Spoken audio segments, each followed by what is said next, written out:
اعوذ باللہ من الشیطان الرجیم، بسم اللہ الرحمن الرحیم۔ امید کرتا ہوں پنجاب بھر کے تمام اساتذہ کرام خوش و خرم ہوں گے۔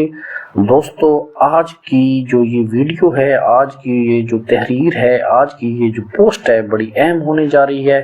آپ دوستوں سے گزارش ہے کہ آپ اس ویڈیو کو اینڈ تک دیکھیں، انشاءاللہ فائدہ ہوگا۔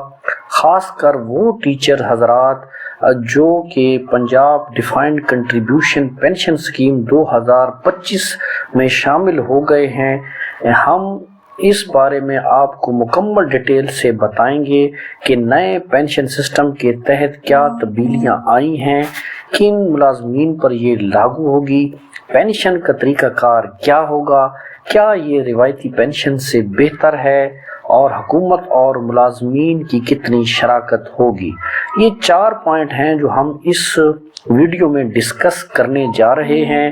چونکہ جو نوٹیفیکیشن ہے، نوٹیفیکیشن 13 صفحات پر مشتمل ہے۔ آپ نوٹیفیکیشن کے 2 صفحات سکرین پر دیکھ رہے ہیں۔ ہم باری باری 2-3 ویڈیو میں ان کا جائزہ لیں گے۔ آج کنٹریبیوشن پینشن سکیم کا پہلا حصہ ہے، انشاءاللہ آپ دیکھیں، آپ تمام دوستوں کو اس سے بڑا فائدہ ہوگا۔ دوستو، پنجاب حکومت نے 2025 میں ڈیفائنڈ کنٹریبیوشن سکیم متعارف کروا دی ہے، جو روایتی پینشن سسٹم سے مختلف ہوگی۔ اس سکیم کے مطابق ہر سرکاری ملازم اور حکومت ایک مخصوص رقم پینشن فنڈ میں جمع کریں گے، جو ملازم کی ریٹائرمنٹ کے بعد فراہم کی جائے گی۔ دوستو، Punjab defined contribution pension scheme rules 2025 کے اہم نکات ہم آپ کو باری باری بتاتے ہیں۔ پہلا نکتہ تعریفات اور دائرہ کار کا ہے۔ اسکیم کے بنیادی نکات، اہل افراد اور اس کا اطلاق کن سرکاری ملازمین پر ہوگا۔ پہلا نکتہ اس پر ہے۔ کنٹریبیوشن میکنزم، یعنی کنٹریبیوشن کا میکنزم کیا ہے، حکومت اور ملازمین کی طرف سے پینشن فنڈ میں جمع کی جانے والی رقم کا طریقہ کار کیا ہوگا، اس بارے میں ہم آپ کو مکمل بتائیں گے۔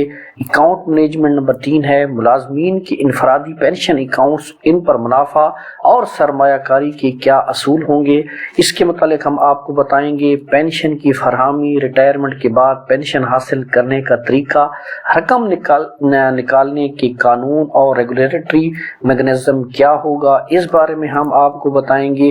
وراثتی حقوق، اگر ملازم دوران ملازمت وفات پا جائے تو پینشن کے حقدار کون ہوں گے، یہ مکمل ڈیٹیل ہوگی۔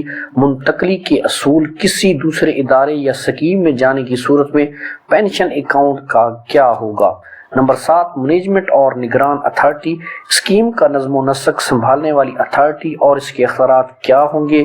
تنازعات کا حل، اگر کسی ملازم کو پینشن یا اس کی شرائط پر اعتراض ہو تو وہ کیسے شکایت درج کرا سکتے ہیں۔ دوستو، یہ 8 پوائنٹ ہیں۔ ان 8 پوائنٹ کی وضاحت ہم آپ کو اپنی آنے والی تمام ویڈیوز میں دیں گے۔ امید کرتے ہیں کہ آپ کو آج کی ویڈیو بڑی پسند آئی ہوگی۔ کائنڈلی میرے چینل کو شیئر کریں، چینل کو سبسکرائب کریں، بیل آئیکن پریس کریں، تاکہ آنے والی ہر نئی ویڈیو بر وقت آپ دوستوں تک پہنچ سکے۔ بہت شکریہ۔